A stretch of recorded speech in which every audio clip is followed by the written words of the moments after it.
All right. Hi, Laura and Bachi. Here is what I want y'all to do. You're gonna get a long line. Ideally, it's at least 15 feet, but it doesn't. You can start off with smaller, but I would like you to graduate to a longer line as time goes on. Okay. So then we're gonna take Bachi. Sesame's pretending to be Bachi in this situation. Sesame, sit. Good, stay. You're gonna have him sit. You're gonna tell him to stay. Now, you're gonna back up and slowly release the lead while you're facing them. When you get to the end of the line, I'm not gonna have enough yard to get to the end of the line. This is a really long lead. This is 30 feet, I think, or more. When you get to the end of the line, you're going to just hang for a bit.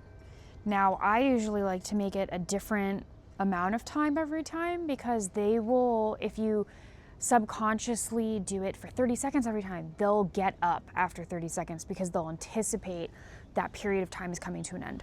And they're much better at keeping track of stuff like that than we are. So after you've waited for a little while, and you're gonna start off with shorter periods and then you're gonna build up to longer periods. You're gonna slowly reel it back in. Now, if Bachi tries to get up, you're gonna tell him to stay again. You want him to stay in a seated position the whole time while you return. And you're gonna return to him, and ideally, he's staying in a seated position until you return back to him. Now, let's say that he jumps up because he gets really excited and he has this anticipation of you returning to him, which we know that he does. If he starts to jump, you're gonna say no, and you're gonna back up. And you don't give him any eye contact. If he's jumping at your body, like if he's now closed the distance, he's moved from his spot, he's still jumping at you and you're right here, you can turn your body away from him. If you have to at a certain point, you can just drop the lead and walk away from him because you should not be engaging with him until he puts himself back in a sit. So you can tell him to sit, but I want you to practice this telling him to stay and putting some distance and then slowly spending some time away from him, and then you always returning to him. I never want you to call him to you because that also builds the anticipation of him returning to you. What you want to do is return to him every time so that he starts to become desensitized to what we're going to practice in the future, which is those handoffs that we have a lot of trouble with. Now, let's say that you're trying this exercise and he's jumping nonstop. He's just jumping at you and you can't close the distance and get him to stay in a sit. Here's what I want you to do instead. So you're gonna do the same thing. You're gonna put him in a sit. You're gonna tell him to stay. You're gonna start backing up. You're gonna wait a little bit. Gosh, this is so tangled. Sorry, that's ADHD right there in the works. You're gonna tell him to stay. I don't even know what to do about this. And then when you're ready to return, here's what I want you to do. Now, if you know that about, let's just say as an example, 4 feet in front of him, like when you get to right here, you just see him starting to vibrate and you know he's gonna jump.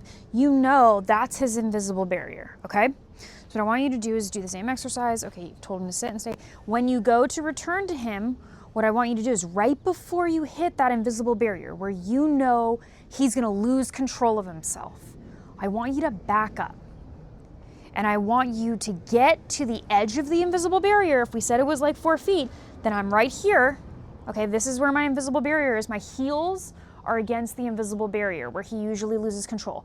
And instead of you continuing to turn to him, heel, I want you to call him into a heel, sit, and tell him to sit immediately. And see if that works better. Because the goal here is to practice maintaining control no matter what you're doing. And what we're trying to do is desensitize him to you guys being reunited. And so we need to practice that in a way where he's not constantly losing his shit. So if that's what's required, then like I said, try it this way first. Try coming at him head on. But if you find that you're unsuccessful and you can't even get through one repetition where he's not jumping up, then back up to the invisible barrier and then Sesame, heel. And then call him into a heel and then tell him to sit. And she auto sits. But call him into a heel so that you're not facing him and he can't, it's gonna be a lot harder for him to jump up on you, and then tell him to sit. And then walk around a little, do a little loop in the yard, then try it again. So that's what I have. I want you to try it and let me know how it goes.